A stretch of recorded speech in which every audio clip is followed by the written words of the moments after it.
E aí, turma? Tudo bom com vocês?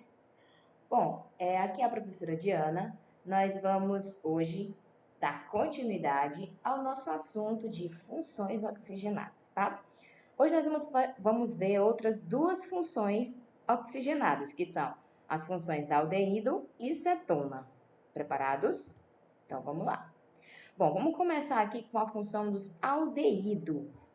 Bom, todo aldeído é todo composto que possui o grupo carbonila na extremidade da cadeia. Olha só, gente, o grupo carbonila é esse grupo aqui, ó, C-O, certo? Então, quando ele vir na extremidade da cadeia, junto aqui com o hidrogênio, a gente vai ter a função aldeído. É comum também nós vermos dessa forma simplificada, sem mostrar as ligações. Então, fica CHO, não COH, CHO, tá bom? Então, se virem assim, associe a função aldeído, tá? Vamos conhecer um pouco sobre esses compostos. Bom, são moléculas polares, devido à presença do oxigênio ligado ao carbono, se torna a molécula polar. Além disso, as moléculas mais simples são solúveis em água, as maiores vão se tornando insolúveis, né? Porque a cadeia carbônica aumenta e a molécula vai se tornando menos polar. E aí, como a água é polar, ela vai dissolver substâncias polares. Mas quando a molécula cresce, então ela vai se tornando insolúvel devido ao aumento da cadeia carbônica, tá? Além disso, essas substâncias são menos densas do que a água, certo? Então elas flutuam na água. Os compostos com 1 e 2 carbonos, são as moléculas menores, são gasosos. Os demais são líquidos ou sólidos, tudo dependendo do tamanho da molécula e da massa molar, tá bom? Então, quanto maior a molécula, mais líquida ou mais sólida ela vai se tornando. Vamos conhecer aqui algumas aplicações dos aldeídos. O aldeído mais importante é conhecido como metanal, certo? E esse composto ele é um gás incolor de cheiro irritante. Vocês devem conhecê-lo como formol, porque uma solução aquosa do metanal a 40%, ou seja, 40% de metanal e 60% de água, vai ser conhecido como formol ou formaldeído. E em que essa substância, essa solução é usada? Ela é usada para conservar cadáveres e peças anatômicas, então é muito comum em laboratórios de biologia, certo? Mas é uma substância perigosa. Em cosméticos, pessoal, ela pode ser usada como conservante a uma concentração de 0,2%, ou seja, muito diluído. Tem que ser muito pouco devido aos riscos dessa substância.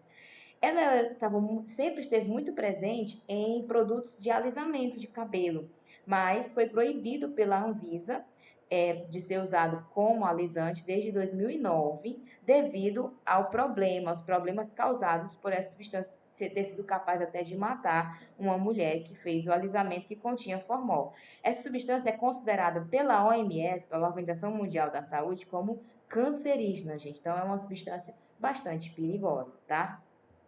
Bom, vamos conhecer aqui a nomenclatura dos aldeídos. Como é que seria a nomenclatura? É semelhante, gente, à dos hidrocarbonetos. A gente vai ter um prefixo, um infixo, só que a terminação vai ser AL, em vez de O, que é dos hidrocarbonetos, tá?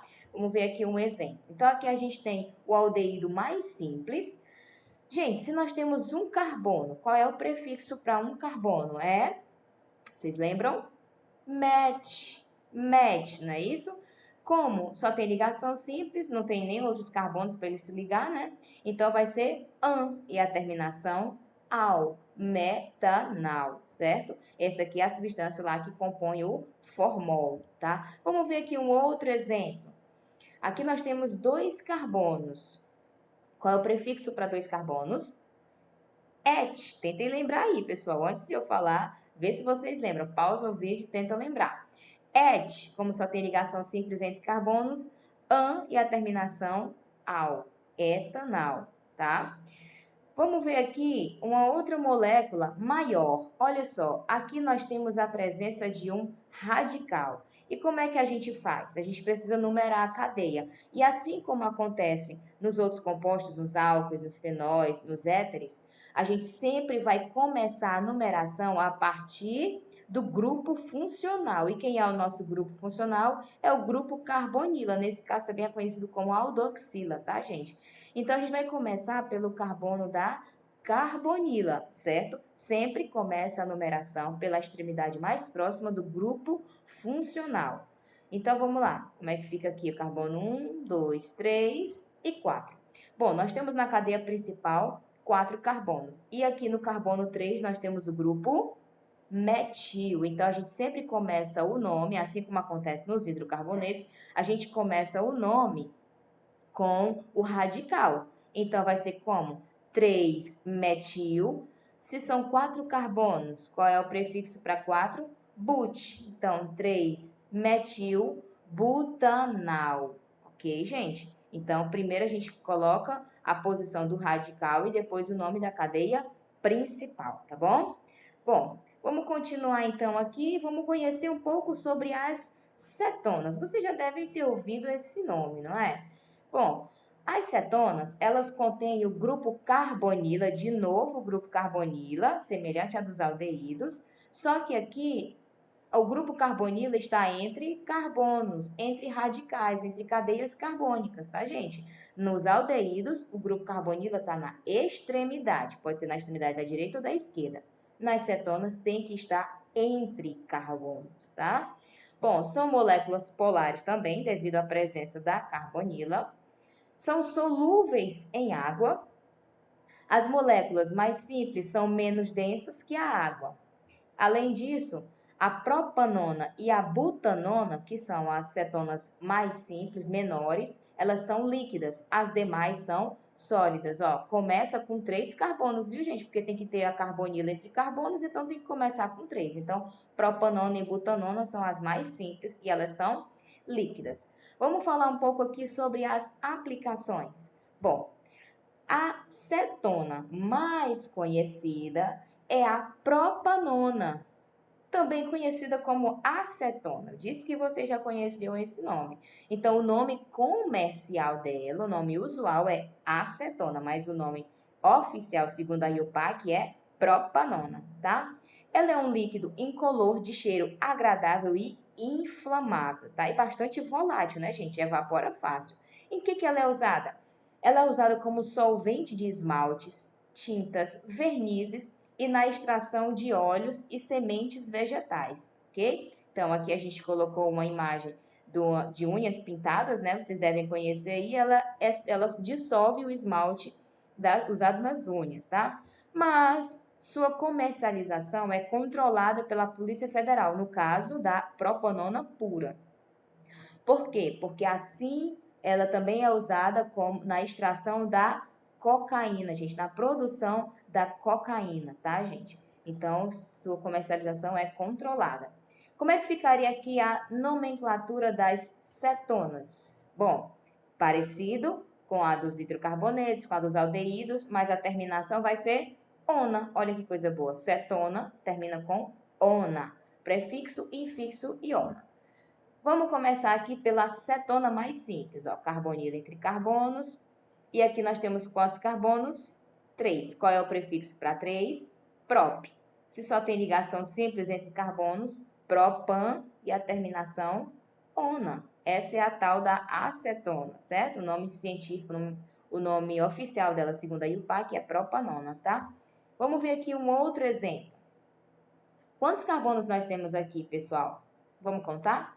1, 2, 3, 4. Qual é o prefixo para 4? É but. Então, vai ser como? Só tem ligação simples entre carbonos, butanona, ok? Vamos ver aqui mais um exemplo. Mas aqui nós temos um grupo metil, tá, pessoal? Então, como é que a gente faz? A gente vai numerar a partir da extremidade mais próxima da carbonila. Então, a gente vai começar a numerar aqui no caso da direita, tá, gente? Então, a numeração começa a partir da extremidade mais próxima da carbonila. Como é que fica, então? Então, sempre lembrem disso. A gente sempre começa pela extremidade mais próxima do grupo funcional. Como aqui a carbonila começa, no nosso caso aqui, do lado direito, tá?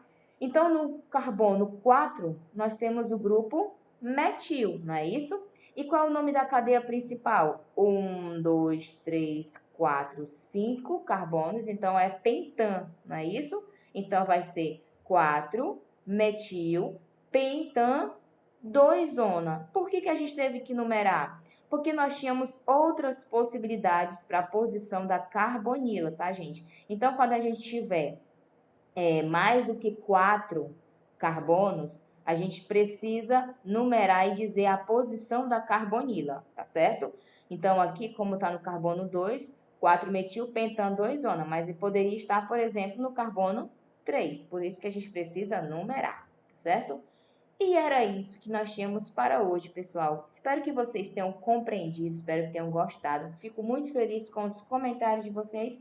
Deixem lá, não esquece de dar um gostei, tá? Então, até a próxima, pessoal, e bons estudos. Tchau, tchau.